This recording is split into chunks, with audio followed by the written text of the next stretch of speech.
I'm not fighting. I'm not fighting in weight classes no more. I'm fighting in whatever weight I choose. So just like, it doesn't matter, like 142 or something like that. It doesn't matter. Yeah, exactly. You don't care about belts.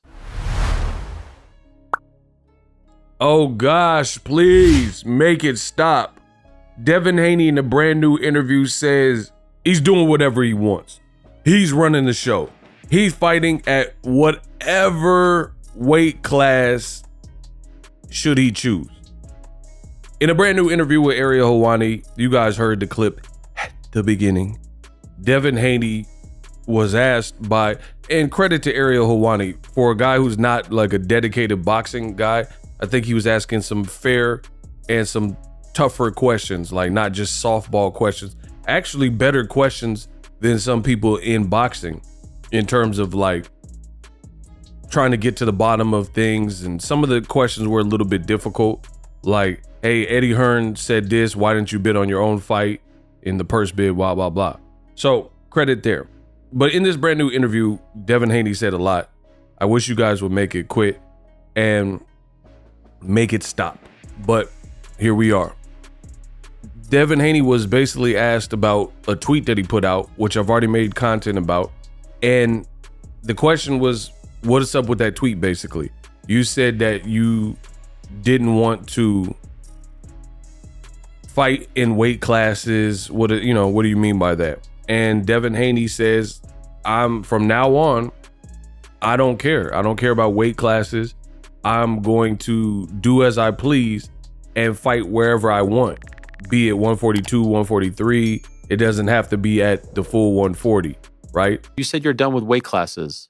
Could you No, I'm not fighting. I'm not fighting in weight classes no more. I'm fighting in whatever weight I choose. So just like, it doesn't matter, like 142 or something like that. It doesn't matter. Yeah, exactly. You don't care about belts. No, I mean, I love the belts. You know, the belts is what puts you in history forever. But I did that already. Yeah. So now it's just your terms. My terms. Love it. Devin, well done. Thank you very much. Ego thoughts. I truly feel that Devin Haney has very little, what's the word? He doesn't have the charisma and spark. Like, he seems like easily influenced, like impressionable, if you will. And like, that's questionable to me. I'm just being real. The people who are like people pleasers and it's like they're walking on eggshells. That's kind of how I felt. And I'm gonna explain why. Because you're making a bold statement that you're basically bigger than the weight classes, right? You're saying because of this Ryan debacle that you could do whatever you want and fight at whatever weight, which stay tuned to the end of the video. I got a lot more to say on that. But you're making this bold statement like, basically, I don't care. I'm going to fight where I'm comfortable and it's going to be on my terms, right? Which is a bold statement. But then when Ariel Helwani had follow-up questions and he's saying, so what, you don't care about the belts now? He said something to this effect. I'm just paraphrasing. He was like, oh no, but the belts are cool, but I've already done that. And he doesn't want to, it's like he doesn't want to offend the belt company, but then he's taking this bold stance. So it's kind of like he has no identity. He doesn't know who he wants to be. You at one point, you're making this bold statement like, I don't care about the weight classes and divisions. I'm gonna do what suits me. So that's a bold statement. But then you don't want to actually go against the sanctioning bodies when you're asked about that. But in essence, that's kind of what you're doing. But you don't want to say that. Same is similarly when somebody like Devin Haney blocked me, and I'm not saying because I feel a type of way. I just want to set the stage and set the table for you. He blocked me on social media, right? I'm a YouTuber doing my job, but you blocked me. But Ryan Garcia is doing these posts saying Devin Haney requested to the DAZN and YouTube execs to have the footage scrubbed and wiped from the internet. Devin Haney's commenting on that. So clearly you haven't blocked the guy who actually cheated you. BOXINGEGO didn't cheat Devin Haney, right? But somehow he maybe doesn't like what I've said or my opinions. so he blocks me, but not the guy that actually cheated you and whooped you with the Ostarine in his system, the banned substance. I find that pretty hilarious. Furthermore, you block me, or I see Devin Haney sometimes, people send the tweets and whatnot. He's going at fans. For example, there's a fan that said something, and Devin Haney said something to the effect of, "Stay out of rich folk business. I just made $150,000 today. Whoop-de-doo. You make money. You're a celebrity. You make more. You're in a different tax bracket." Money don't make the man though, right? So YouTubers, fans, you'll go against them, yet you won't go against the sanctioning bodies like Mauricio Suleiman and the WBC. And it seems like you feel wronged because the WBC, the first thing they really said recently about this whole situation with Ryan Garcia is they put a post talking to Ryan Garcia or whatever and say, "We fully support Ryan Garcia and everything he's going through." So that's what I'm saying with lacking identity. You have energy for, let's say, Tank or YouTubers or fans, but then you don't fully go in and have that same energy towards Mauricio Suleiman, who pledged his allegiance and said, "We don't wish to punish Ryan Garcia because he's already has enough on his plate and he's already going through a lot of things. We want to help Ryan the human," right? But then when Ariel Helwani's asking you about this, you can fight at whatever weight class business, you're like, "Oh, the belts are cool." You don't fully go in. Same thing with Eddie Hearns. And I want you guys to study these moves that I'm outlining. Eddie Hearn pretty much threw Devin Haney under the bus. He said, "We're not bidding on the fight. We weren't interested in the Sandor Martin purse bid. DAZN wasn't interested. How am I to blame? But Devin Haney, he has his own promotional company, DHP Promotions. Why didn't they bid on the fight?" So that's throwing him under the bus. He brought you aboard for the fight with Ryan Garcia when he didn't have to, but then his career is in shambles because of everything and getting dropped and how the Ryan Garcia fight played out in this whole soap opera. And then Eddie Hearn, he's just moving on and like, "Hey, business as usual. We're not bidding on that. You're not signed to me, so I have no obligation to you." And Eddie Hearn made that clear. You listen to this Ariel Helwani interview with Devin Haney, he won't take shots at Eddie Hearn. He says, "Oh, Eddie just stated his opinion. I'll do business with Eddie Hearn in the future." Tank Davis said that Eddie Hearn was a snake in a suit, and he kind of did snake Devin Haney in terms of recent interviews. I get what he was saying because it is a business and he kept it real, but I'm saying he kept it real and it was pretty brash and harsh.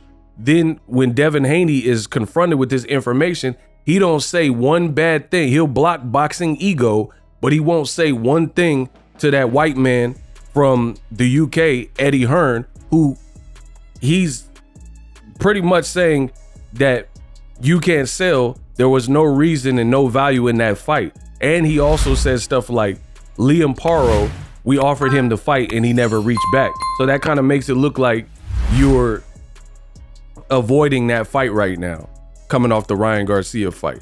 And Eddie Hearn also said he wanted the Liam Paro fight in Australia.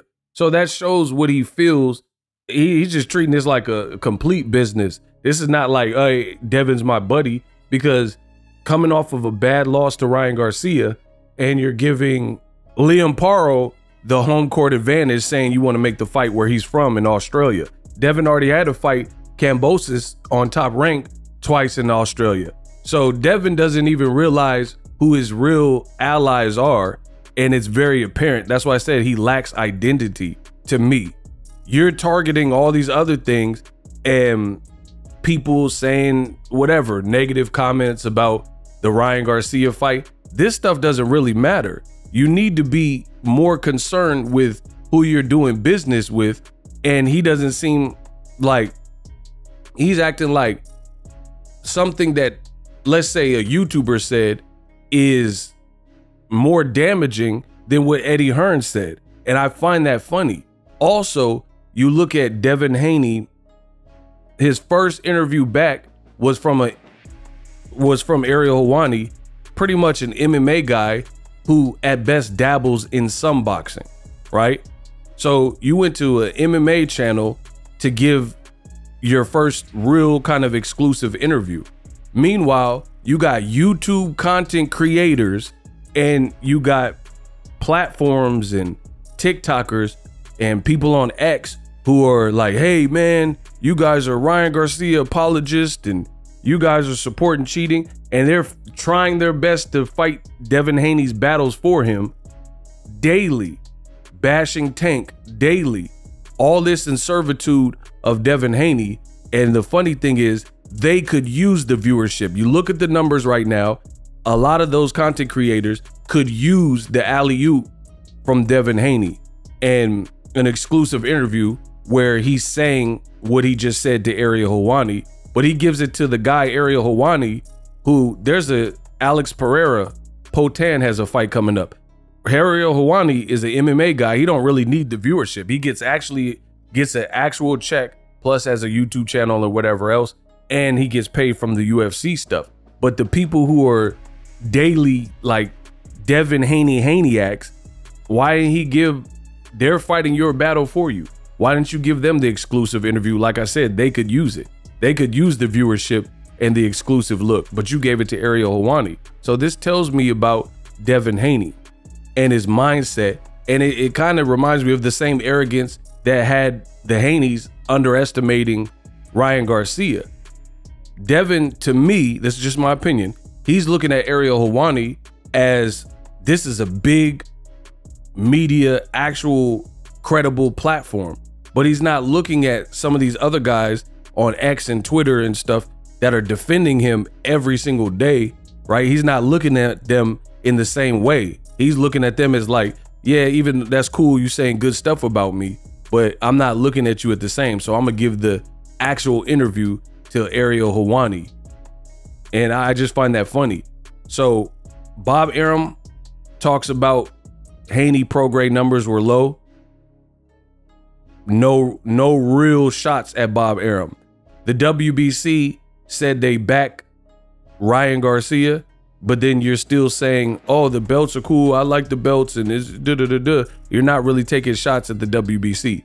Eddie Hearn threw you under the bus. You're not really taking, but you got the mindset to block people on X and Twitter and me and YouTubers or whatever else when you don't like what they're saying. But then Eddie Hearn's saying stuff, I don't imagine you would like that because he threw you under the bus and made your brand look bad. But you're not throwing, you saying, oh, I'll work with Eddie Hearn in the future. Expect us to do business together in the near future. So how is it that Eddie Hearn can throw you under the bus and say stuff that is, in my opinion, damaging to your brand, and you look the other way? So to me, it just shows who Devin Haney is and, you know, who he relies on. And it's so funny because you got the Haneyacks who they're trying to pitch what happened, the fiasco that is Haney Garcia, and they're trying to push this, oh, this is people hating on Haney because he's black. But you can't, how you have this pro-black, oh, it's pro-black, people hating Haney because of racism and because not, but I see black people who are saying the same type of comments about Devin Haney and how that fight looked with Ryan Garcia, knowing the whole situation with Ryan Garcia popping dirty for the Osterine, right? So that doesn't really work.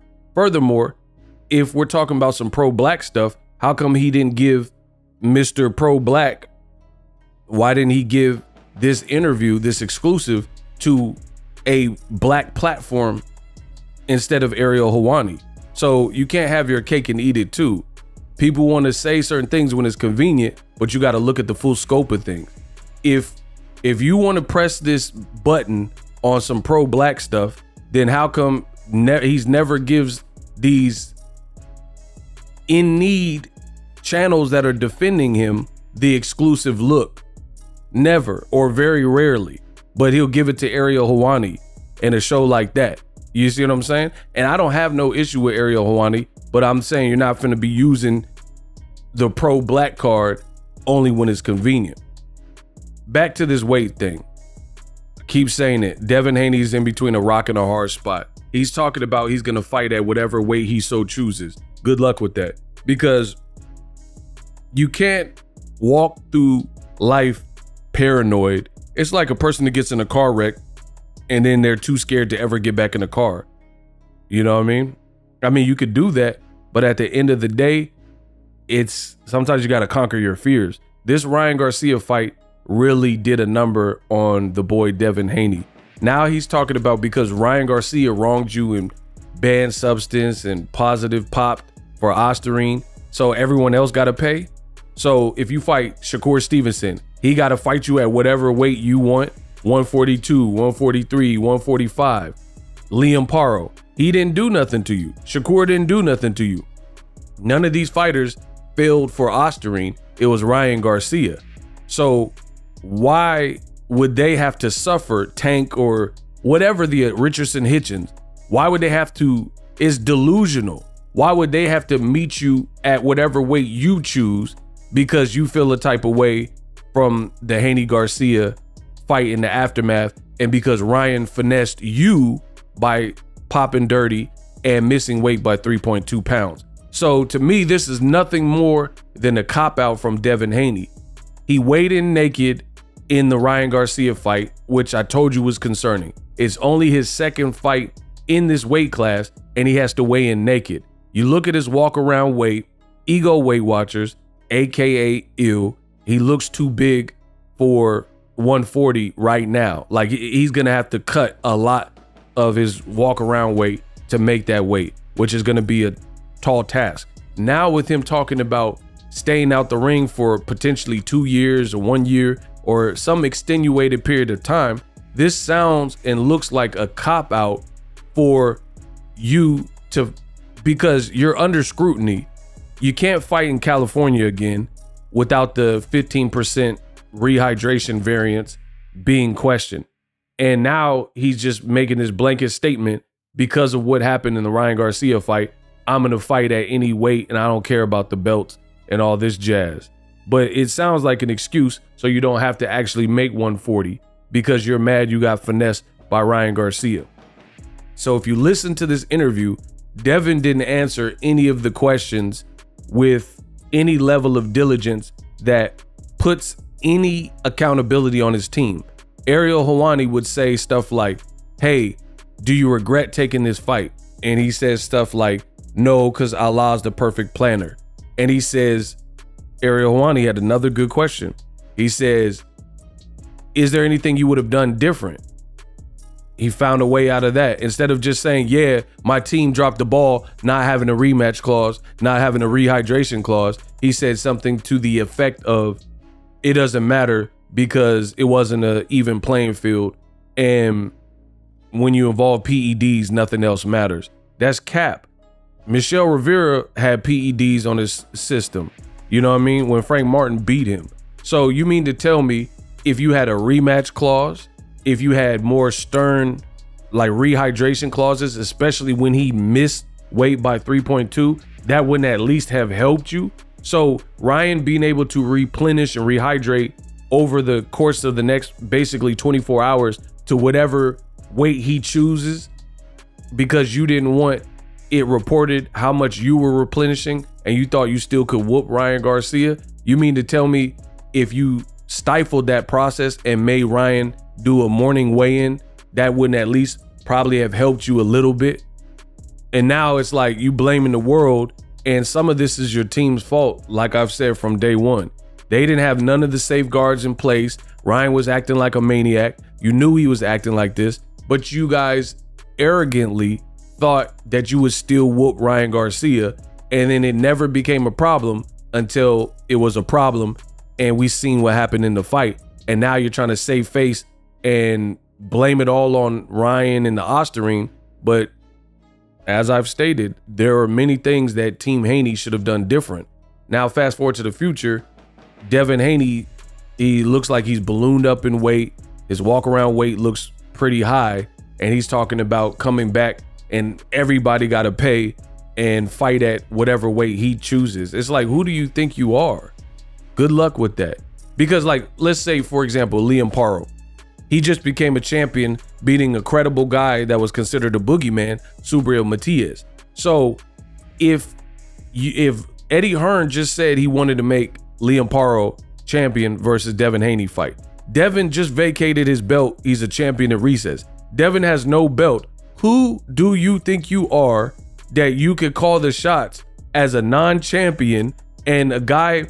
I just did the numbers. They said it was less than 400K. So it's not like you're Canelo or Gervonta Davis or Floyd Mayweather and you're doing these numbers where you're above the law. So with weak pay-per-view numbers and live gates that don't beat Tank versus Rolly and Tank versus Hector Luis Garcia, and coming off a fight where you got thrashed and mollywopped, who do you think you are to dictate to all people not named Ryan Garcia, and including Ryan Garcia for real, because Ryan Garcia, despite him testing positive for the Ostarine, it seems like people are still rocking with him. And if he was the A side in the first fight, he didn't get whooped up. So people are going to look at him as like the A side. So he said in this interview that he's going to dictate the negotiations in the Ryan Garcia rematch.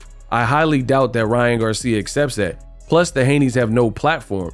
Ryan is a golden boy fighter who puts fights on DAZN. So how do you have this level of influence and this power that you think you have in this situation where you're going to tell Ryan Garcia what to do and what weight to come in, and these are the stipulations? And although you got the loss removed, the perception is still bad that we seen you pretty much lose and then Ryan messed it up by testing positive. So I don't understand any of this. I'm going to fight out my own weight business. There's, again, other fighters like Liam Paro. He's a champion at 140. If you fought him at 143, then the fight wouldn't be for his title that he just got off of Subriel Matias.